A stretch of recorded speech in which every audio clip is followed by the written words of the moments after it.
Hey, good morning, everybody. It's Tuesday, obviously. We have an e-learning day today, and I just want to walk through real quick what I want you to do. So obviously on the home page, it tells you where to go. You scroll down to the Science e-learning lesson page picture, and then what's going to happen is this video is going to be right here. And the first task, it says open the Google Doc, and it's going to make you force copy. And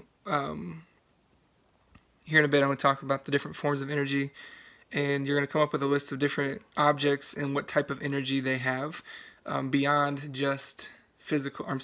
Beyond just kinetic and potential. There's different forms of energy. And we'll talk about those, like elastic, gravitational, and then like with kinetic, it'd be like thermal energy or sound and light, and motion, obviously, too. So you are going to come up with a list of some different objects from around your house. You're going to come up and list what type of energy it has, and then down here it says pick 2 specific examples and try to explain what type of energy transformation is taking place. And that's kind of what these first 2 tasks are telling you.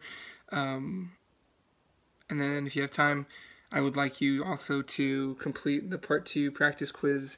It's not for a grade, but you got your quiz coming up on Friday, so make sure you take a look at that, please. Okay, here's the different forms of energy I want you to focus on.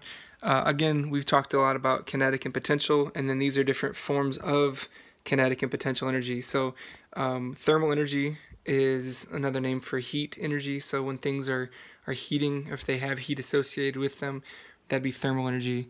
Mechanical is basically another name for kinetic, when things are moving, when they're in motion, like physically moving, that's mechanical.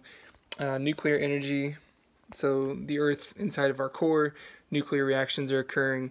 Our sun is burning because of nuclear reactions. So that's a pretty rare form that we see outside of the sun, obviously. Chemical energy is energy that's stored within the bonds of an object. Anything that you can eat, anything that can burn has chemical energy inside of them. Electrical energy, obviously things that use electricity would have electrical energy. And then there's different forms of sound energy, light energy. These are, again, just different types of energy. So you're going to look around your house, find 5 to 7 items, and list what type of energy they have associated with them. And then if you can, come up with like for the second part, I want you to try to figure out what type of energy transformation is taking place. So if you had, for example, if you had a, maybe like you talk about an apple, you could say that apple has chemical energy, and then when you eat it, it turns that chemical energy into kinetic energy for you to be able to move and play. So you can use this picture to help you identify stuff, try to come up with some, and then the last bit is to go to the part 2 practice quiz, and it has some questions about part 2. Just try this, not for a grade, just for practice. So email me, let me know if you have any questions.